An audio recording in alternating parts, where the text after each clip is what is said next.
नमस्कार मित्रांनो, मराठी क्राईम स्टोरीमध्ये आपलं स्वागत आहे. आजची सत्य घटना आहे राजस्थानच्या जयपूर शहरातील.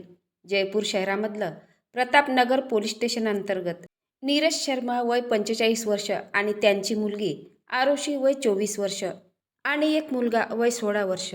नीरज शर्माचे पती विजय वशिष्ठ हे करोडपती होते.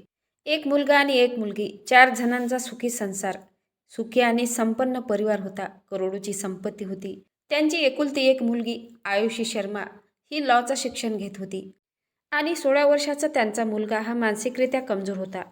त्यामुळे त्याचे रुग्णालयात उपचार सुरू होते. दिवस पुढे जात होते. काही काळानंतर विजय वशिष्ठ यांचा दीर्घ आजाराने मृत्यू झाला. त्यामुळे कुटुंबावर दुःखाचा डोंगर पसरला. घरातील करता धरता मेन व्यक्ती निघून गेलेला होता. त्यामुळे पत्नी नीरज शर्मावर 2 मुलांची जबाबदारी आलेली होती. पती विजय वशिष्ठ यांची नोकरी पत्नी नीरजला मिळालेली होती. अनुकंपाच्या आधारावर नीरज शर्मा सरकारी नोकरी करत होती. सगळं काही अगदी ठीकठाक सुरू होतं. तारीख होती 3 जुलै 2026ची. जवळपास संध्याकाळचे 4:45 वाजताच्या सुमारास नीरज शर्मा यांनी आपल्या मुलाला रुग्णालयात सोडले आणि घरी परत जाण्यासाठी पायी निघाल्या. 8 फुटाच्या रोडच्या अगदी काठाने पायी चालत होत्या आणि त्याच वेळी एक भरधाव वेगाने मागून एक स्कॉर्पिओ आली आणि नीरज शर्माला जोरदार धडक देऊन कार वेगाने पुढे निघून गेली. कारने एवढी जोरदार धडक दिली होती की नीरज शर्मा हे फुटबॉलसारख्या वर उडाल्या आणि वर उडून जमिनीवर कोसळल्या आणि त्यांचा जागीच मृत्यू झाला. ज्यावेळी नीरज शर्माला स्कॉर्पिओने धडक दिली त्यावेळी वडील आणि मुलगा त्या ठिकाणी होते. त्यांनी हे भयानक दृश्य आपल्या डोळ्यांनी बघितलेलं होतं. हे भयंकर दृश्य बघून मुलगा आणि वडील भयभीत झाले. त्यांनी आरडाओरडा करायला सुरुवात केली आणि काही क्षणातच त्या ठिकाणी आजूबाजूचे लोक धावत पळत आले.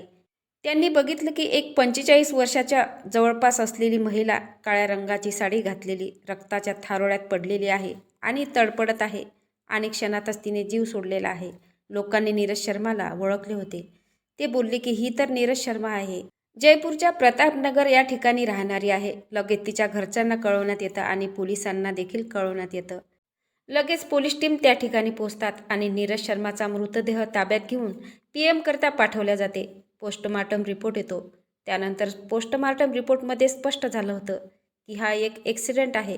डोक्याला जबर मार बसल्यामुळे नीरज शर्माचा मृत्यू झाला आहे असं पोलिसांना वाटले. पोलिसांनी नीरज शर्माचा मृतदेह कुटुंबाच्या स्वाधीन केला. कुटुंबांनी ठरवलं की सेवर नावाचं गाव आहे, त्यांचं हे मूळ गाव आहे. याच सेवर गावात नीरज शर्माचा अंत्यविधी केला जाते. अंत्यविधी केल्यानंतर गावातील एकमेकांसोबत चर्चा करू लागले होते की वडील देखील 2025मध्ये गेले आणि 1 वर्षानंतर आई देखील गेलेली आहे. सर्व लोक या घटनेमुळे हळहळ व्यक्त करत होते. मात्र काही दिवसानंतर नीरज शर्माचा जो भाऊ होता राकेश शर्मा याला शंका यायला सुरुवात झाली. आपल्या बहिणीचा ॲक्सिडेंट नसून हत्याच आहे ही गोष्ट सतत त्याच्या डोक्यात फिरत होती. त्यामुळे राकेश शर्मा हे जयपूर पोलीस ठाण्यात जातात आणि पोलिसांना बोलतात की साहेब, माझ्या बहिणीचा ॲक्सिडेंट नसून हत्या आहे असा मला संशय आहे. कृपया करून तुम्ही पुन्हा तपास करा. पोलिसांनी देखील राकेश यांची गोष्ट गांभीर्याने घेतली आणि त्यांनी पुन्हा तपास करायला सुरुवात केली. पोलीस घटनास्थळावर पोहोचले. आजूबाजूच्या लोकांना विचारले. आजूबाजूच्या लोकांसोबत विचारपूस करत असताना त्यांची नजर एका CCTV कॅमेऱ्यावर गेली. CCTV कॅमेरे बघितले असता पोलिसांना धक्काच बसला. एक व्हाईट कलरची स्कॉर्पिओ कार भरधाव वेगाने येत असताना दिसत होती आणि संपूर्ण रोड शांत होता. त्यावेळी कोणतीही गाडी येताना किंवा जाताना दिसत नव्हती आणि रोड हा रुंद होता, 8 फुटाचा. त्या रोडच्या अगदी साईडला नीरज शर्मा ह्या पायी चालत दिसल्या आणि काही अंतरावर 2 बाईकस्वार थांबलेले होते आणि सुरुवातीला ही स्कॉर्पिओ कार देखील बराच वेळ त्या ठिकाणी थांबलेली दिसली. गाडीचा नंबर पोलिसांनी नोंदवून घेतला. त्या ठिकाणी गर्दी नव्हती. कोणतीही गाडी येत नव्हती, जात नव्हती. नीरज शर्मा देखील योग्य दिशेने रोडच्या साईडला पायी चालत होत्या. तरी देखील कारने मागून येऊन त्यांना जोरदार धडक दिली. त्यामुळे त्यांचा जागीच मृत्यू झाला. हे सगळं दृश्य त्या ठिकाणी असलेल्या CCTV कॅमेऱ्यामध्ये कैद झालेलं होतं. आता पोलिसांना स्पष्ट झालं होतं की हा ॲक्सिडेंट नसून हत्या आहे. जसं ही घटना घडली लगेच बाईकस्वार महिलेजवळ न जाता फरार झाले. त्यानंतर ती स्कॉर्पिओ गाडी घटनेच्या काही अंतरावर उभी असलेली दिसली. गाडीच्या नंबरवरून गाडी मालकाकडे पोलीस जातात. गाडी मालक बोलतो की साहेब, ही गाडी माझीच आहे. मात्र हेमंत नावाचा हा तरुण 36,000 रुपये महिन्याने किरायाने गाडी घेऊन गेलेला होता. त्यानंतर पोलीस हेमंत नावाच्या तरुणाला ताब्यात घेतलं. हेमंत बोलतो की ही गाडी मला माहीत नाही आकाश शर्माने ही गाडी मला मागितली होती. त्यानंतर पोलीस आकाश शर्मापर्यंत जाऊन पोहोचतात. पोलिसांनी आकाश शर्माला ताब्यात घेतलं आणि एका त्याच्या मित्राला देखील ताब्यात घेतलं. आता पोलिसांनी आकाश आणि अरविंदची कसून चौकशी केली. तेव्हा मोहन स्वरूप असं नाव समोर आलं. मोहन स्वरूप हा राजस्थान भरतपूर सेवरचा रहिवासी होता. पोलीस हे ऐकून हैराण झाले, कारण सेवरचा राहणारा हा मोहन स्वरूप हा मृत महिलेचा सख्खा दीर होता. पोलिसांनी दीरालाही ताब्यात घेतलं. या सर्वांना पोलीस ठाण्यात आणलं. त्यानंतर तपासात आरोशी नावाची तरुणी 24 वर्षाची मृत महिलेची सख्खी मुलगी होती, आरुषी शर्मा. पोलीस लगेच आरुषी शर्माला ताब्यात घेतात आणि तिला पोलीस ठाण्यात आणतात. पोलिसांनी आरुषीला विचारलं की तू तुझ्या आईची हत्या का केलेली आहे, याचं कारण काय आहे? तर आरुषी काहीच सांगत नव्हती. ती बोलत होती की मला काहीच माहीत नाही. माझी आई आधीच मला सोडून गेलेली आहे, त्याचं दुःख मला आहे. मी खूप परेशान आहे. तर पोलीस बोलतात, तुझं सर्व नाटक बंद कर. तुझं सगळं भांडाफोड झालेलं आहे. तुझ्या काकाला आम्ही ताब्यात घेतलेलं आहे. तुझ्या सर्व साथीदारांना आम्ही ताब्यात घेतलेलं आहे. हा ऐकताच आरुषीला भयंकर राग आला. मात्र पोलिसांपुढे तिचं नाटक जास्त काळ टिकला नाही आणि पोलिसांना ती संपूर्ण घटनाक्रम सांगायला सुरुवात करते. आरुषी बोलते की मागच्या वर्षी माझ्या वडिलांचा ब्रेन हॅमरेजने मृत्यू झालेला होता. त्यानंतर मी माझ्या आईला म्हटले की आजच्या स्पर्धेच्या युगात सरकारी नोकरी मिळणे फार कठीण आहे, तर मला बाबांची नोकरी मला मिळवून दे, अनुकंपाच्या बेसिकवर. तर आई म्हणाली, काही हरकत नाही. तुझी इच्छा असेल तर तू बाबाची नोकरी जॉईन करू शकते. ही गोष्ट वाऱ्यासारखी आता नातेवाईकापर्यंत पोचलेली होती. काही नातेवाईक नीरज शर्मा यांच्या घरी आले आणि नीरज शर्माला बोलले की हे तू चुकीचं करत आहे. तुझी मुलगी शिक्षणात हुशार आहे. मुलीचं शिक्षण पूर्ण झाल्यानंतर तिला मोठी न्यायाधीश बनव. त्यामुळे तुम्हाला कोणत्याही गोष्टीची कमतरता राहणार नाही. आणि तुझा एकुलता एक मुलगा, तो देखील मानसिकरित्या आजाराने त्रस्त आहे. मुलीला नोकरी लागली आणि तिचं लग्न झालं तर ती सासरी गेल्यानंतर तू कसं करशील आणि तुझं जीवन तू कसं जगणार आहेस? तुझ्या मुलाचा दवाखान्याचा महिन्याचा खर्च देखील खूप भरपूर आहे. यासाठी तुझ्या पतीची नोकरी तुलाच करावी लागेल. आता नीरज शर्माला देखील हे सर्व गोष्ट पटलेलं होतं.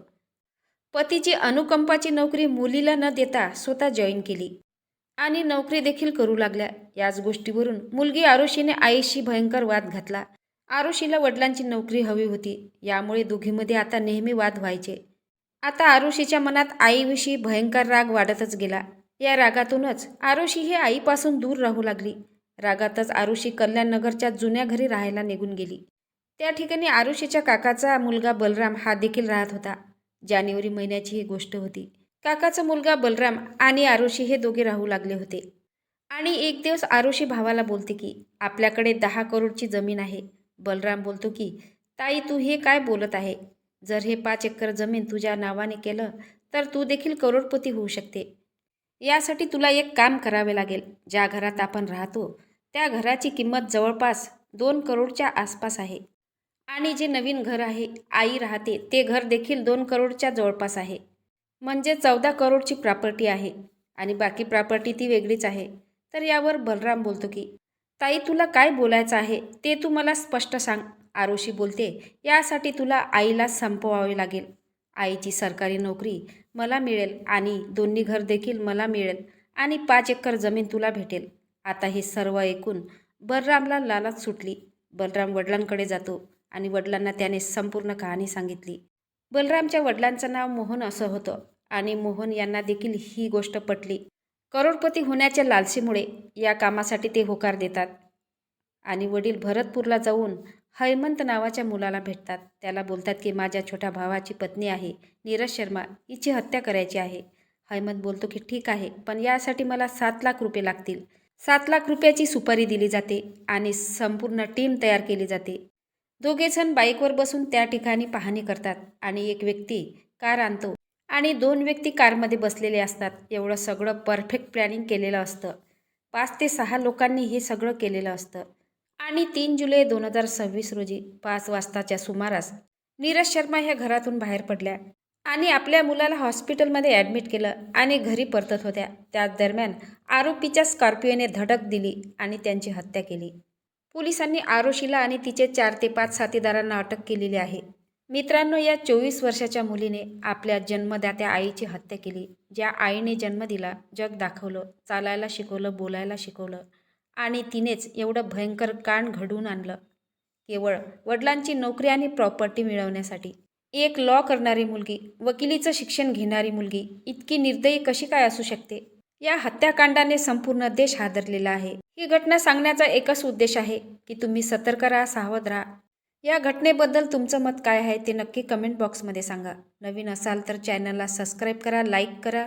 भेटूया पुढल्या व्हिडिओत. जय महाराष्ट्र.